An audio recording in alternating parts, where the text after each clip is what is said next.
What if you could journey back in time with just a single discovery? July 2024 brings astonishing archaeological discoveries that challenge everything we thought we knew about our ancestors. From mysterious artifacts to ancient burial sites, these finds shed new light on our distant past. Dive into the fascinating world of archaeology and explore the incredible stories unearthed this month.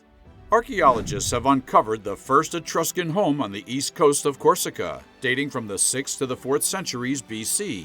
This significant discovery was made during the construction of a single-family home in Ghisonaccia, in Upper Corsica, by a team from INRAP, the French National Institute for Preventive Archaeological Research. Previously, only Etruscan tombs had been found on the island, making this domestic structure an unprecedented find. The excavation took place on a 605 square meter plot near the Tyrrhenian Sea and identified a residential building with pebble foundations on an alluvian terrace. The building extended along a northwest-southeast axis, featuring at least 34 square meters of internal space and a total surface area of 50 square meters. Evidence of wooden constructions, such as poles and reed structures, was found outside the house. The pebbled walls, bound by silty sediment, indicated a simple yet effective construction method. Additionally, about 45 kilograms of pottery fragments were discovered, mainly consisting of common Etruscan ceramics from the 6th to 4th centuries BCE. This find includes a sizable ditch, 1.70 meters wide and 15 meters long, located south of the structure. It likely served to collect water from the nearby Alzetta stream and delineate the settlement's boundaries. This discovery marks a significant milestone in understanding Etruscan presence and influence in Corsica, providing new insights into their cultural and commercial interactions in the Mediterranean region. Archaeologists in southern Italy have uncovered a Roman fortification built to contain the infamous slave revolt leader Spartacus and his army. This 2.7-kilometer wall, constructed by Roman general Marcus Licinius Crassus in 71 BCE, played a crucial role in the final defeat of Spartacus. Spartacus, who initially served in the Roman army, became a bandit and was subsequently sold into slavery. He escaped from a gladiator school in 73 BCE with around 70 other slaves and eventually led a massive revolt, commanding approximately 90,000 men and taking control of much of southern Italy. The wall's purpose was confirmed through various lines of evidence, including ancient library sources and artifacts found at the site, such as broken iron weapons, sword handles, large curved blades, and javelin points. These artifacts suggest a fierce battle took place where the wall appears to have been breached. The fortification was strategically designed, turning through 180 degrees to form an L shape, making it easier to defend against attackers. With Roman forces controlling the coastal roads, Spartacus was forced to navigate the treacherous Aspromonte mountain terrain, limiting his options and ultimately leading to his defeat. The discovery offers significant insights into Roman military strategy and the historic slave revolt led by Spartacus. Researchers have recently made groundbreaking discoveries about Roman surgical tools dating back around 2,000 years. Using advanced scanning technology, a team examined a collection of 6 medical instruments, including a bronze scalpel handle, 2 surgical probes, 2 needles, and a spoon. This analysis revealed the remarkable design and functionality of these tools, providing new insights into how Roman medics practiced in ancient Britain. The artifacts initially uncovered about 125 years ago near the Walbrook River in London were crucial to the medical procedures in Roman Londinium. Modern scanning techniques, such as CT scans, allowed researchers to non-invasively investigate these fragile instruments, uncovering intricate details previously hidden from view. For example, the decorative and functional scrolls on the scalpel handle and a secondary hole in one of the needles suggest specific uses in surgical procedures. The scalpel was likely used for operations and therapeutic practices, such as bloodletting. Probes were essential for examining wounds, clearing earwax, and other preliminary surgical tasks. The spoon was probably used to mix medications, and the needles for sewing bandages. These findings highlight not only the advanced medical practices of the Romans, but also the sophisticated craftsmanship of their tools. The study of these instruments through 3D imaging has broadened our understanding of Roman medical practices and has revealed the attention to detail and quality in their construction.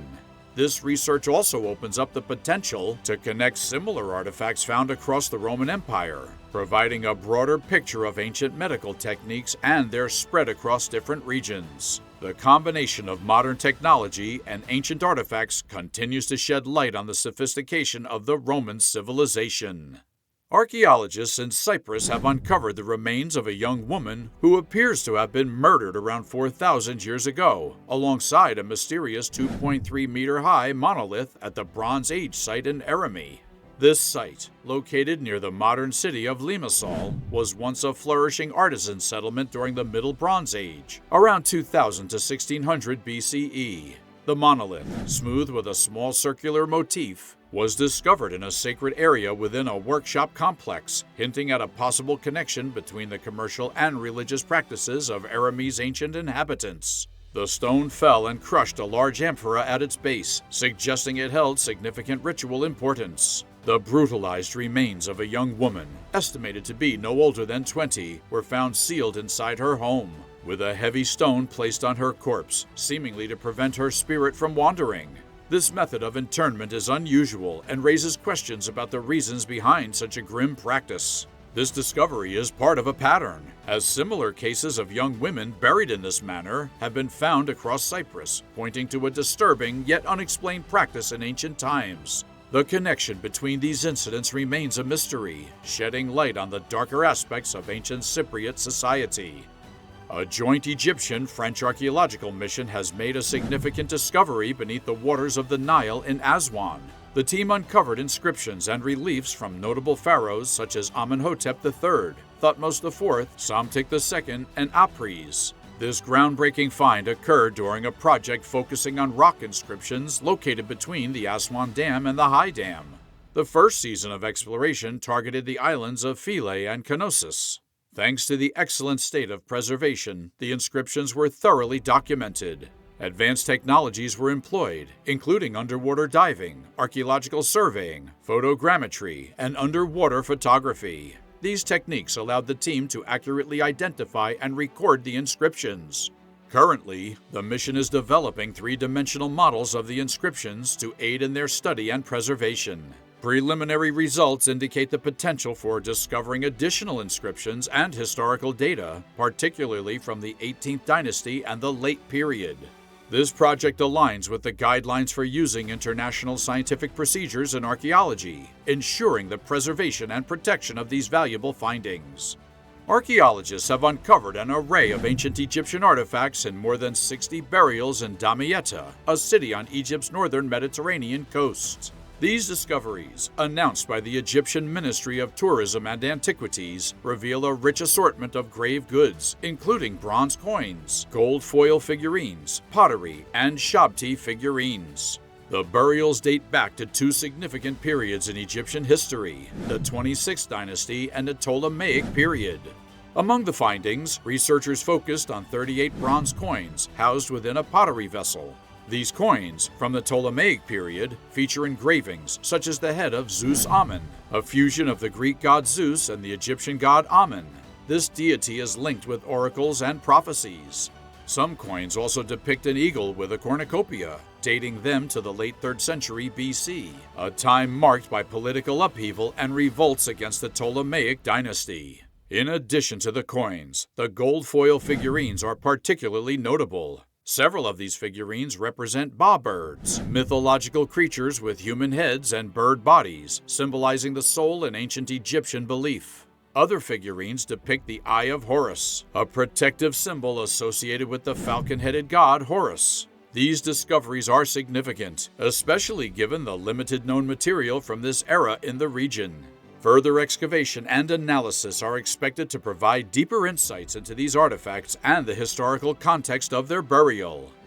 Archaeologists have recently unveiled new insights into the astronomical alignments of an ancient pyramid in Mexico. This discovery was made during investigations at the pre-Hispanic city of Teotihuacan, located about 30 miles northeast of modern-day Mexico City. Teotihuacan, which predates the Aztec Empire, reached its zenith in the first half of the first millennium BCE and was once the largest city in the Americas. Among the city's numerous significant structures are the Pyramid of the Moon and the Pyramid of the Sun.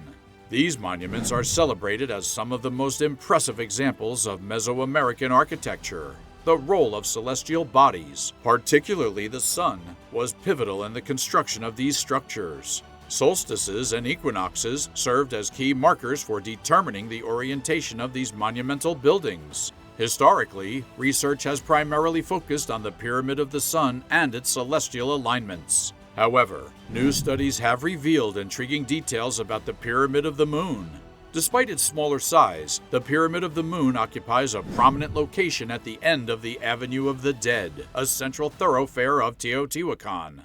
This placement emphasizes its importance in the city's layout. The recent study uncovered that the northeast and southwest corners of the Pyramid of the Moon align precisely with the sunrise during the summer solstice and sunset during the winter solstice. At dawn, on the summer solstice, the sun rises over a distant volcano when viewed from the top of the Pyramid of the Moon, while it sets behind a significant hill to the west. This precise alignment suggests a deeper understanding of astronomical events by the city's architects. Additionally, the southwest corner of the pyramid aligns with a notable hill to the southwest. During the winter solstice, the sun sets over this hill before disappearing behind another prominent peak. These features indicate that the Pyramid of the Moon was strategically designed to mirror and interact with the surrounding landscape, which held great significance for the ancient inhabitants of Teotihuacan. The research also discovered that the Pyramid of the Sun has alignments associated with lunar standstills. Lunar standstills occur when the Moon reaches its furthest points north or south during its orbit, much like the solstices for the Sun. This suggests that the builders of Teotihuacan were not only focused on the sun, but also on lunar movements, further highlighting their advanced astronomical knowledge. The findings challenge previous assumptions about the primary celestial influences on the pyramids. The Pyramid of the Moon, traditionally thought to be aligned with the Moon, appears to have been more influenced by the sun, while the Pyramid of the Sun shows more significant lunar associations. This revelation provides a deeper understanding of the intricate relationship between Teotihuacan's architecture and astronomical phenomena. Recent archaeological discoveries in Kazakhstan have unveiled remarkable insights into ancient Bronze Age civilizations across the Akmala, Pavlodar, and Karagandi regions. In the Akmala region, a routine inspection led to the discovery of a stone carving depicting a human face, believed to date back to the Bronze Age. This artifact provides new perspectives on ancient art in Central Asia, adding to our understanding of the region's historical timeline. In the Pavlodar region, an archaeological expedition uncovered significant artifacts at the Koktas complex, including a bronze spearhead from the mid-13th to 8th centuries BCE. Alongside the spearhead, fragments of pottery with unique decorative patterns were found, showcasing a distinct local style. The site also revealed over 20 burial mounds containing human and animal remains, pottery, and bronze arrowheads. Notably, an earring, characteristic of the Saka period, was discovered, helping to date the burials and provide further insights into the cultural practices of the time. In the Karagandi region, fieldwork at the Taldi I necropolis within the Taldi Historical Archaeological Park uncovered a large rectangular enclosure with 10 burial chambers, suggesting a mass burial event. Artifacts such as bronze jewelry, bone arrowheads, and decorated pottery fragments were found, dating the site to the 17th to the 16th centuries BCE. These findings indicate a societal shift during a period of relative peace, reflecting changes in burial practices and the potential prominence of women and religious figures over the traditional warrior class. These discoveries not only enhance our understanding of the Bronze Age in Central Asia, but also highlight the rich cultural heritage of Kazakhstan. Thank you for watching. If you enjoyed this video, please like, comment, and subscribe for more fascinating archaeological discoveries.